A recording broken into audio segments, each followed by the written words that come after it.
everyone, and welcome to this webinar on CBT for public speaking anxiety. My name is Sophia. I'm a specialist in all things social and performance anxiety. So public speaking anxiety I work with a lot, and I get a lot of questions about, do you use the social anxiety protocol? Like, how exactly do you work with it? So I hope this helps you.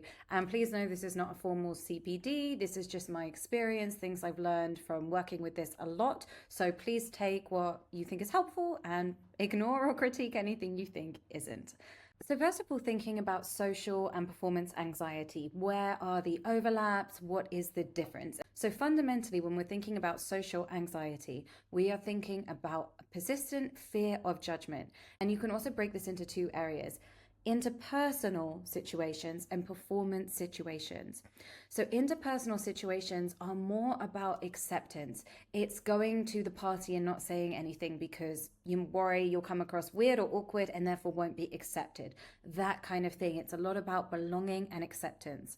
Performance, on the other hand, is more about competence, and a lot of people would argue this is where performance anxiety lies as a subset of social anxiety, where the phobia is more about competence, not wanting to come across incompetent to the audience you are performing to. So this can be a helpful way to understand it, because some people can have performance anxiety but not really have interpersonal anxiety at all. They can socialize, do all these other things, no problem, and vice versa. But they're also not harsh categories. If you are doing a presentation to a group of peers where you really care about fitting in with them, then you're probably also going to have acceptance pressure as well. You want to fit in. It's not just about being competent. It is about belonging. And a lot of people with social anxiety that is more generalized also can feel that every social interaction is a performance situation where you need to come across competent at socializing. And a lot of people with public speaking anxiety, performance anxiety would not resonate with the term social anxiety because of the public narrative about it, because it's seen as quite broad, etc. And I think the DSM-5 made an addition to the adolescent section of social anxiety where it did actually include performance anxiety as a sort of specific situation. So this is more for your understanding. I would name it whatever is helpful for you and the client. But there are often two processes at hand, and this is where it can get confusing. There's the external trigger, the public speaking situation, and then there's also the internal trigger, which is a little bit more like a panic attack presentation, and we'll go into that a little bit more. Not everyone has two processes, but I'm going to go through them so that if you find that this is relatable, then it helps you. So obviously we have our traditional CBT cycle using the Clarkson-Wells model. This example of having to present KPI outcomes to a team at work in person. You've got your anxious thoughts, emotions, physical sensations, the self-image, and safety behaviors. So I do formulate like this for public speaking anxiety. The cycle really works for it. Where it differs is that we often formulate the external trigger, the presentation, the anxiety symptoms, racing thoughts, etc. But there can be a secondary cycle of an internal trigger, which is a little bit more like a panic attack cycle. So people have that perceived threat. I don't want anxiety now. Anxiety is dangerous to me in some way. It can get out of control and people are going to witness it. So then they get more anxiety and fear about the experience of anxiety itself, safety behaviors to try control anxiety, just like in a panic attack, and more anxiety symptoms, which then loops round and they become afraid of the experience of anxiety itself. For some people, there is the phobia of like, what if I have a panic attack? For a lot of public speaking anxiety I see, it's more in line with an anxiety attack. It's that the anxiety would get out of control. I wouldn't be able to speak. My brain would freeze. My hands would shake. People would see it, but not necessarily a full-blown panic attack, although that can be true for some people. But because people aren't using the term panic attack or they don't have them, sometimes we miss the internal trigger that is also occurring, which is that they have moved into a fear of fear itself, and the fear of the experience of anxiety in front of a lot of people. It can be confusing because for a lot of these people, they're quite high functioning, etc. They don't have this in a broad way. They're okay to experience anxiety in other areas, but they are afraid of losing control of anxiety in front of people where it matters. But when we are doing the formulation, and I will come back to how you incorporate different elements of this, the environment is really key. And this is true in any formulation, but it's very, very, very important here, because a lot of the people you see in public speaking anxiety, they don't have a problem with a presentation and they don't have a problem with speaking. They have a problem with speaking and being seen and highly visible and judged in this specific environment. So finding out what is in that environment is very, very important for you to get to the heart of the phobia and the worst fear of judgment that there might be. So you don't have to ask all of these questions or even ask them at all. It might be something for you to reflect on when you're working with the client. But why is this audience important? What power dynamics are there? And by that, I mean, for example, if somebody who is entry level in a job is having to present to the CEOs of the company, there's a huge power differential there in that dynamic. What would it mean if this audience were to think negatively of the client? What's the worst judgment they could make? Does the client already feel quote unquote below comparatively? And what I mean by that is, do they already have imposter syndrome? I feel like they're having to prove themselves to the people that are already there. They're already feeling different or below in some way. Has the client experienced discrimination? Are they in an environment where they are the only minority, where they are visibly different in some way, or they're feeling different? All of these things are going to play into the fear that comes up with this specific audience. Would a different audience be okay? Would they be okay with an audience that is only very close friends? And if we could multiply those close friends, there's 20 of them, would that elicit anxiety? Or is it something in the dynamic of the type of audience you're working with? And what do they feel their current reputation is to this audience? And this can often go two ways. People already feel like, well, I'm not doing well and I need to prove myself, or I am doing well. People see me as competent and I don't want to lose face. I don't want the rest of the company to laugh behind my back. And I'm using a lot of work examples because this is where it often comes up, but of course there are different examples. All of these things really, really important to understand the environmental context of the public speaking anxiety. And of course, these go with all the other questions you might ask anyway, but sometimes we can neglect the environment itself.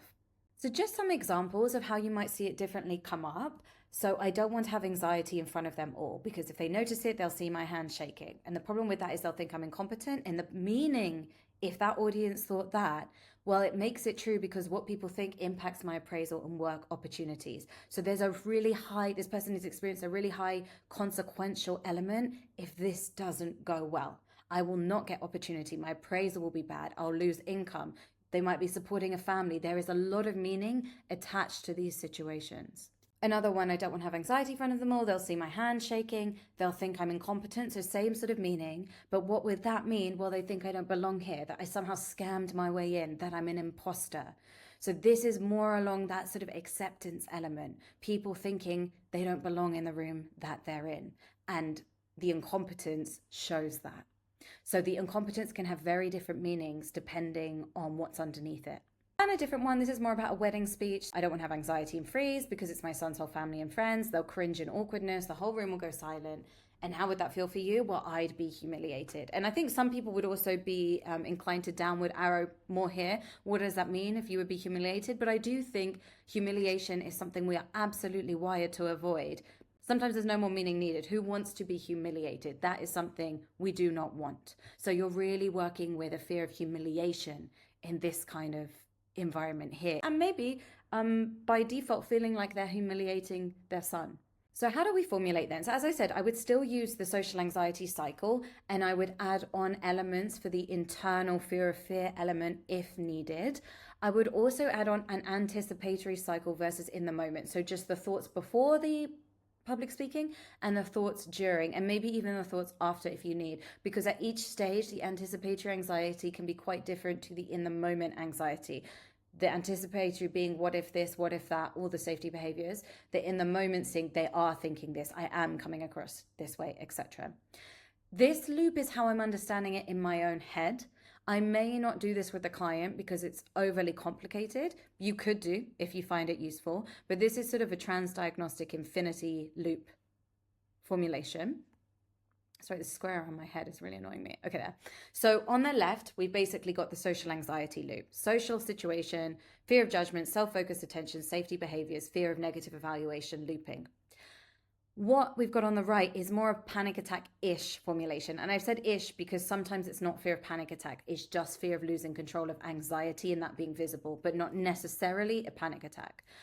We got the physical sensations, the dry mouth, the pounding heart, the shaking hands, whatever it is, the fear of losing control of anxiety and that being visible, fear of then anxiety itself, safety behaviors to try control that, increasing the fear of losing control, which is increasing the social situation trigger, which is increasing the fear of negative evaluation, and we're looping. They are making each other worse.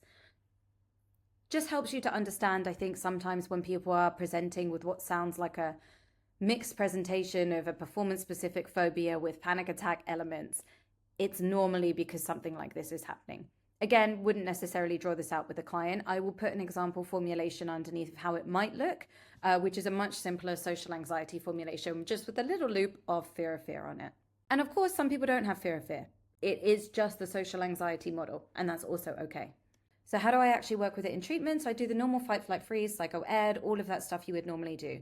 But I might add in social psychoeducation, and I will link some worksheets. But essentially, our brains were never wired to feel safe in mass perception.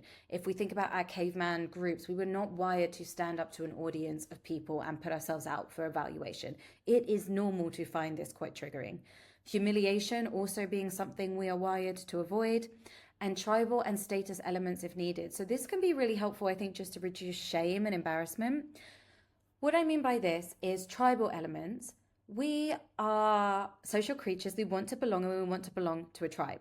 For a lot of people, work is their tribe, especially if they're very passionate about their careers. Like even now I'm putting this out, I know other therapists might watch it. I see therapists as my professional tribe.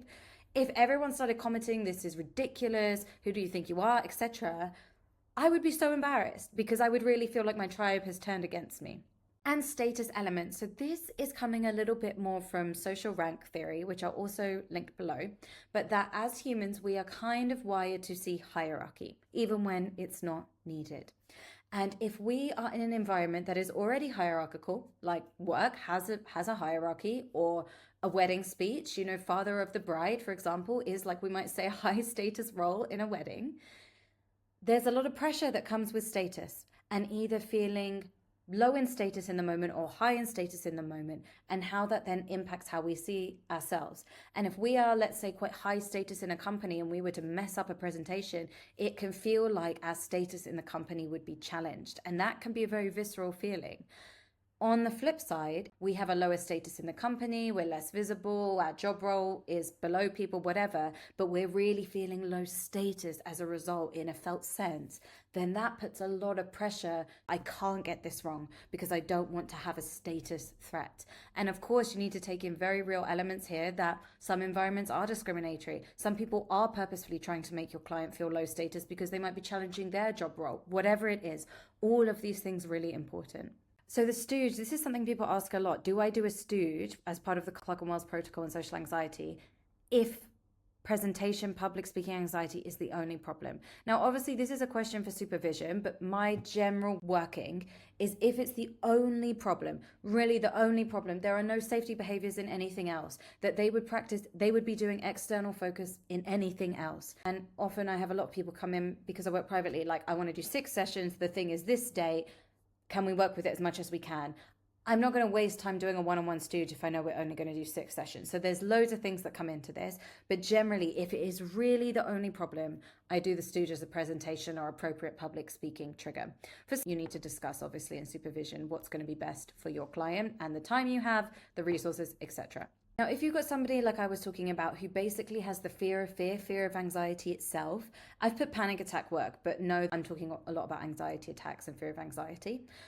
Where do you start? Again, question for supervision. But I have often found that if fear of anxiety itself is significant and the symptoms and the problem is likely to disappear when they stop resisting the anxiety and stop being afraid of anxiety itself, then I start there because further work might not be needed.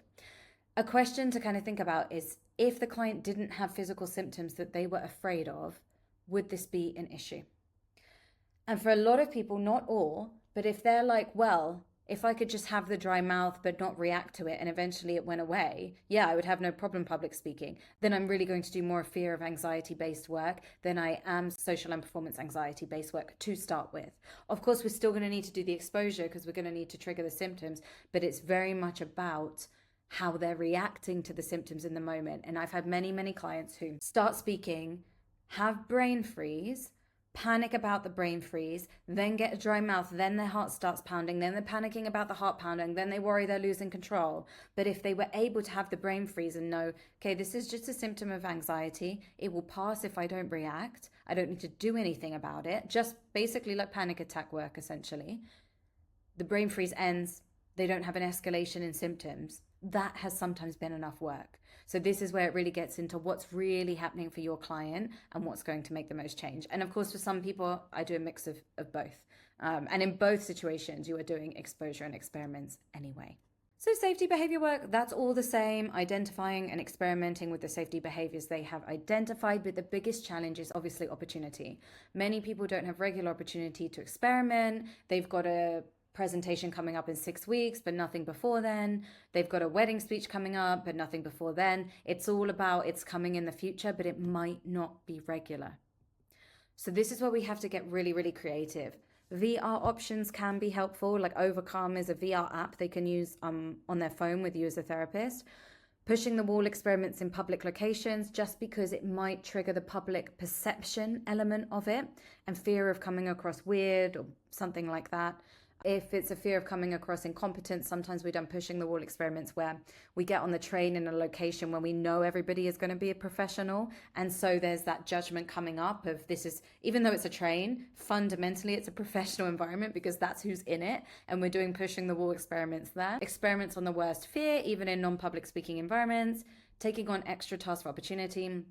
We might experiment even if zero anxiety in meetings that are safe, particularly in how internal, external focus, how we're responding to anxiety, etc. Imaginal exposure, if it's one very specific event, like a wedding speech, that isn't likely to be repeated many times in the future, could be really helpful. Getting friends to be an audience, or if you can facilitate it, repeated in-session exposure. I've put joining public speaking groups with an asterisk just because things like Toastmasters public speaking groups are really, really helpful. The only thing is that they often teach structure and performance. So they often say have a good hook, like a very interesting first sentence, have a body and then an end, which is all super helpful. But for clients, this can sometimes become new safety behaviors. So I've had clients go to these groups and instead of basically getting exposure to anxiety and dropping safety behaviors, they're picking up new behaviors that help them manage the anxiety. So if your client's going to something like this, it might be helpful to think about how they are going to go and do the experiments that you are planning, and maybe pick up helpful structural tips and stuff, but those tips not becoming the new safety behaviors. Like, oh, if I don't have a hook, I will sound stupid. I do think tips and good speaking is helpful, but generally I've always found that skills and structure and things like this come after the client feels safe in the situation. It's very, very hard to remember all the structural things and tips and whatever if you're very, very anxious. But if you're feeling safe and not afraid of anxiety and you don't have anxiety, then it's a really nice addition. But anyway, those things are kind of going beyond the role of as a therapist. I would say that's more public speaking enhancement. And this is why I started my own group where we do a lot of exposure to reducing safety behaviors only. It's about feeling safe being perceived before anything else. Trauma work can sometimes come up. So particularly if there was one significant event that made public speaking worse, like they were on stage and froze and the whole audience laughed. That is humiliating. That is socially traumatic. No, not in a PTSD sense and reliving, but it is socially traumatic. It overwhelmed their capacity to cope. Imagery rescripting can be really helpful here. If you're trained in EMDR, it is so, so good here. I would say also to hold in mind, you can get a lot of public speaking clients where the main difficulty at the moment is public speaking, but there is a background of relational trauma, complex trauma even, which has made them very socially hypervigilant to groups. Now, obviously, I'm not saying you need to go into that, and you would probably include it as part of your assessment anyway, but it is normal that those things come up. You can still do great work on public speaking itself, but for some people, just further work is needed because it is actually more a symptom of just not feeling relationally safe. So I really, really hope that helps you understand public speaking anxiety, presentation anxiety in clients. I will link everything I'm talking about below, including some examples. And yeah, do drop me a comment if any questions. And as I said, this is just my own experience and from what I've been doing with my clients to find effective. It's not a formal CPD. It's not sponsored by anybody. It may not make any sense to you. So take what is helpful and leave what isn't.